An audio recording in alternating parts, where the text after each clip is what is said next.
하나님 말씀 잠언입니다. 3장 11, 12절. 잠언 3장 11, 12절입니다. 잠언 3장 11절. 내 아들아, 여호와의 징계를 경히 여기지 말라. 그 꾸지람을 싫어하지 말라. 대저 여호와께서 그 사랑하시는 자를 징계하시기를 마치 아비가 그 기뻐하는 아들을 징계함 같이 하시느니라. 아멘. 아멘. 사랑의 영광이라는 제목입니다. 여러분과 제가 아셔야 할 분명한 하나님은 선하시고 그분에게는 악의 그림자, 먼지도 없으십니다. 그러므로 그분께서 징계하시고 것조차도 우리는 영광임을 우리는 이해하고 그것을 믿음으로 고백할 수 있는 능력을 기르셔야 됩니다.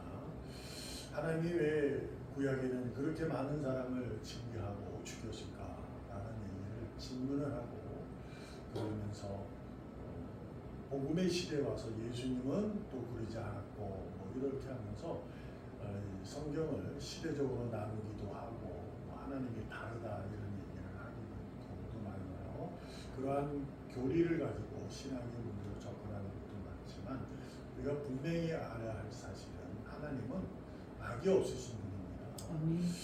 그분은 자신이 하신 약속을 스스로 지켜내시는 분이죠. 신실하다, 그 단순하시다라는 거예요.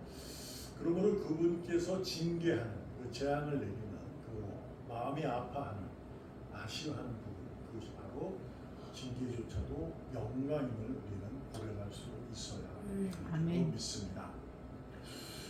그러므로 우리가 하나님의 자녀로서 살아가는데 곧 하나님의 자녀로 의로 살아갈 때 우리의 삶이 하나님의 징계를 받으면 그것은 바로 우리는 사랑이다라는 것을 잊으시면 안 돼요. 그러니까 하나님의 의로 살아갈 때 징계가 내려지는, 하나님의 징계가 내려지는 것을 느껴질 때는 하나님이 나를 사랑하시는구나 이렇게 느끼시고 깨달으셔야 합니다. 네, 이제 그것이 근데 하나님의 징계냐, 세상이 그 악한이 나에게 오는 징계냐라고 질문할 수 있어요. 그러나 세상에서 와도 하나님의 징계 그 모르지만 내가 하는 일에, 의로 사는 일에, 내가 주어진 일에 어려움을 겪게 되면 그것은 사랑의 증거라는 것을 이해했을 때, 받아들였을 때 우리에게 이 마음속에서 들끓어오르는 것은 바로 믿음이 될 수 있게 됩니다. 오늘 성경에도 잠언을 보면 우리가 잠언은 누가 기록했느냐가 보면은 이제 누가 기록한 정확한 단은 없어요. 그런데 이제 이 잠언은 말씀드렸다시피 격언 같은 거예요. 의로 하나님 나라 백성으로 살아가는 내용을 이렇게 좋은 말로 이렇게 해야 돼 이런 얘기를 쓰는 거예요. 근데 이때는 예수님께서 죽으신 사실이 없어요. 그때는 모르죠. 하나님의 마음에만 있는 거예요. 그래서 그 마음은 있는데 오늘 잠언을 기록하는 자의 이 내용을 보면 이렇게 말하는 거야. 내 아들아, 너의 징계를 가볍게 여기지 마라. 하나님이 징계하는 이유는 분명하다. 그리고 그 꾸지람, 그러니까 내가 당하는 억울함 속에 그것도 싫어하지 마라. 그거 왜냐? 대저 그러므로라는 얘기를 했죠. 여호와께서 그 사랑하는 자를 징계하시는 거다라는 거야. 사랑하는 자를 징계한다. 그거냐? 아비가 그 기뻐하는 아들을 징계함 같이 하시느니라 라는 내용으로 기록하고 있어요. 근데 이 말씀이 히브리서에 기록되어 있어요. 이 말씀을 가지고 히브리 기자가 그대로 이제 옮겨서 씁니다. 그래서 히브리서 12장에 가면 5절 6절에 보면 이 말씀이 내용을 가지고 그 해석하는 부분을 기록하고 하게 된 거거든요. 거기에 뭐라고 되어 있냐면 예수님의 그 십자가의 죽음을 얘기합니다. 그러니까 아버지께서 성부께서 성자를 징계하셨잖아요. 세상에 십자가에 죽게 하신 거예요. 아프게. 그 징계하신 것은 바로 사랑의 증거다. 이렇게 얘기를 하고 있는 거죠. 당신이 영광을 드러내신 거죠. 그래서 영광이 드러나서 그한테 아들을 징계하는 것 같다. 이런 얘기를 하고 있는 거죠. 그러므로 세상에서 없는 징계냐 하나님의 징계냐 이렇게 우리가 스스로 자꾸 질문을 하는 것은 물론 의문이 들어서 우리가 의문을 가질 수는 있지만 의심을 하면 안 돼요. 왜냐하면 이스라엘 히브리 민족이 애국을 통해 하나님이 그들을 징계해서 가나안 땅에 입성시키는 것이고 홍해라는 것을 또한 그런 것을 통해서도 입성시키는 거예요. 광야길에서도 결정적으로는 좀 전에 말씀드렸던 것처럼 히브리 기자가 기록했던 것처럼 십자가로 이제 우리가 보여주고 있는 거죠. 그래서 죽음을 생명으로 이끈다 해서 사랑의 영광이라는 것을 우리는 잊으시면 안 됩니다. 그 상황 속에서 우리가 오늘날 우리가 살아가는 삶 속에서 우리가 한번 적용을 한번 해보는 거죠. 사람은 누구나 태어나게 되면 자신의 일을 하게 됩니다. 배움의 역할을 하다가 배움의 역할 속에서 성장하게 되면 이제는 이제 졸업을 하게 되면 자기의 길을 갖기 위해서 열심을 내죠. 그래서 최선을 다하죠. 누구나. 그러니까 자신의 계획을 두고 나는 이렇게 할 거야. 이것을 해야 돼. 라고 해서 최선을 다합니다. 최선을 다하지 않는 사람은 거의 없다고 보면 되죠. 근데 최선을 다한다는 얘기는 왜 최선이라는 말이 나왔을까? 그것은 바로 어렵기 때문에 그래요. 그래서 최선을 다해야 된다는 얘기는 어려움이 있는 거죠. 그래서 우리가 일을 할 때는 어려움을 겪게 됩니다. 그래서 그 힘듦이 있고 거기는 어쩌면 또 내가 계획하지 않는 억울함도 있을 수 있고 그리고 세상에서 겪는 그 슬픈, 아픔 이런 것도 있을 수 있는 거죠. 근데 여기서 우리가 알아야 할 사실은 세상도 그 어려움이 있다는 것을 알아요. 세상 사람들, 교회 밖에 있는 사람들도 교회에 있는 사람 다 마찬가지예요. 그래서 그 세상에도 어려움을 대처하는 것은 같아요. 그것을 견뎌내고 버텨내는 건 같습니다. 그러나 분명히 다른 대처함이 있어요. 어떤 거냐면 세상은 어떻게 대처를 하느냐? 세상에서 가진 지식으로 대처하는 거예요. 그러니까 우리가 많은 사람들이 그 선배님들이 가지고 있었던 그 어려움을 극복했던 그 내용들 그것이 뭐 우리가 책으로도 들리고 우리가 경험하면서도 알게 되는 거죠. 실패하면서 겪게 되는 것을 이해할 수 있는 거예요. 그러나 의인, 교회 안에 있는 사람들은 의인은 대처하는 것이 분명히 다르게 뭐냐면 믿음으로 대처한다라는 얘기들이죠. 그 믿음의 대처가 뭘까? 오늘 본문의 내용을 그 내용을 하고 있는 거죠. 그러니까 하나님께서 성부가 성자를 통해 징계하셔서 생명을 영광을 드러냈던 것처럼 그분이 그러는구나 하고서 우리는 그걸 받았을 때 그 어떻게 대처하느냐 믿음으로 그것은 믿습니다 하고 내 그 길을 최선을 다해서 가는 거예요. 근데 그렇게 하면 좀 그런 경우 생기잖아요. 좀 무지하다 뭐 이럴 수 있어요. 근데 어떻게 대처하는 거냐면 모든 것 되신다는 하나님을 믿는 믿음으로 하는 거죠. 그래서 그 어려움이 따르는 것을 그 어려움이라는 것은 짐이잖아요. 이게 무겁게 느껴지거든요. 그래서 무겁게 느껴지면 주님이 그러시는 거예요. 수고하고 무거운 짐을 진짜는 내게 와라 라고 하셨잖아요. 내 짐은 어떻다? 가볍다. 내 멍에는 쉽다. 이런 얘기를 하시는 거죠. 그러니까 어떤 거냐 우리가 모든 일을 할 때 내가 최선을 다할 때 거기에는 주님과 함께하는 그러니까 그 믿음이 결정적으로 주님과 함께하는 주님의 친밀함으로 우리가 다시금 최선을 다한다는 것을 우리는 잊으시면 안 된다는 거죠.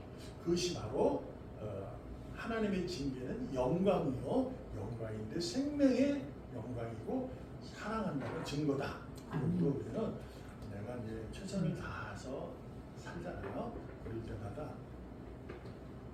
주님이 나와 함께함을 잊지 마시고 결과가 적든 많든 크든 작든 거기에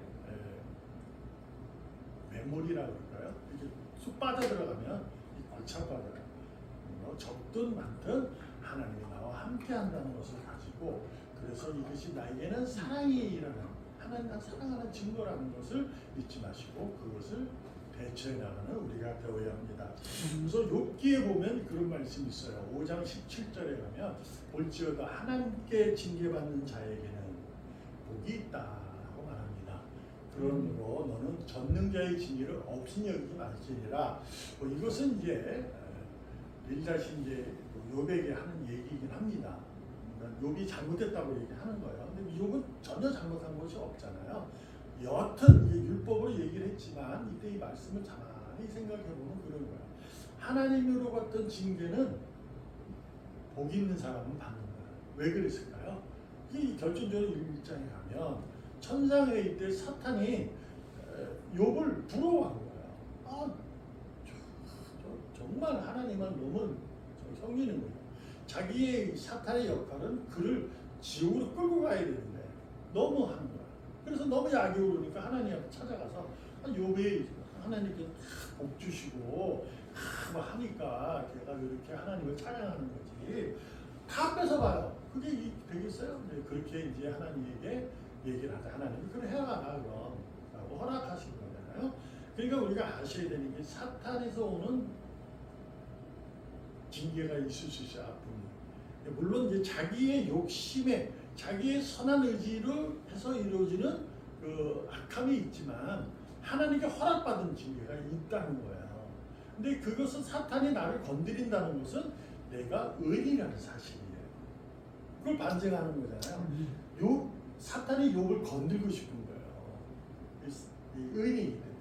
그래서 결국은 안 되니까 생명은 이제 만지지 말아라 그러는 거예요. 하나님이 생명만 두고 다 해. 네가 했는데 이제 그 일이 있는 거죠. 그러면서 이제 이 말씀이 있는 거예요. 그래서 여러분과 저도 우리는 의인으로 살다가 세상 사람과 똑같이 자신의 맡겨진 일에 최선을 다하다 보면 어려움으로 겪는 아픔이 있게 됩니다. 근데 이것을 바울은 뭐라고 그래요? 바울은 평생을 주님 만난 이유는 평생을 그는 주님만을 살아요. 십자가만을 자랑해요. 다른 걸 안 합니다. 자기가 가진 지식을 그 자랑하지 않아요. 그것으로 인해서 자신이 그 전에 율법을 많이 하라 율법을 앞세우고 이러지 않아요. 그는 오로지 성령 충만하여 십자가만을 복음만을 해서 그는 살아갑니다. 그래서 그는 뭘 겪어요? 굉장히 서러움, 아픔을 겪게 돼요. 근데 그는 당당히 말합니다. 나에게는 예수의 흔적이 있다.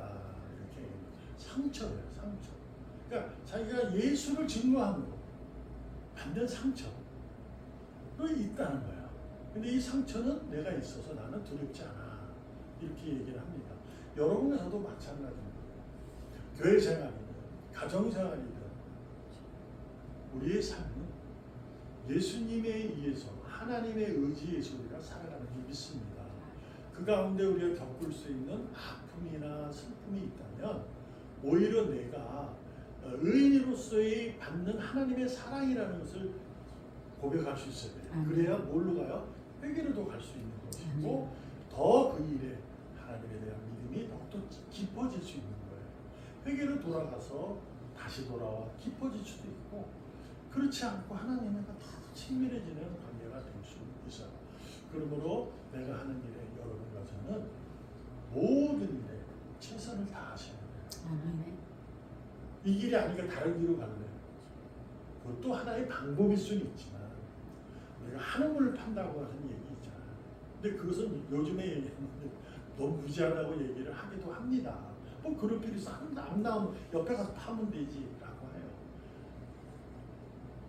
이것이 맞다, 저것이 틀렸다 이런 얘기보다도 여러분이 감당할 수 있는, 내가 감당할 수 있는 일에 최선을 다해서 그 길을 가시기 바랍니다. 아멘. 그래서 거기서 겪는 어려움은 하나님이 나를 사랑하신다는 증거임을 깨닫고 그것에 내게 받는 상처가 있다면 오히려 그것이 사랑의 영광의 상처임을 고백하면서 오늘도 여러분의 걸음이 힘이 있고 용기 있고 능력이 있기를 축복합니다. 아멘. 네, 기도하겠습니다. 살아계신 하나님 감사합니다. 오늘도 주님의 으로 입은 흔적을 영광의 상처로 오히려 찬송을 멈추지 않기를 소망하오니 아멘. 우리를 붙잡아 주시옵소서. 아멘. 능력으로 세워 주시옵소서. 아멘. 살아계시는 예수님의 이름으로 감사하며 기도합니다. 아멘.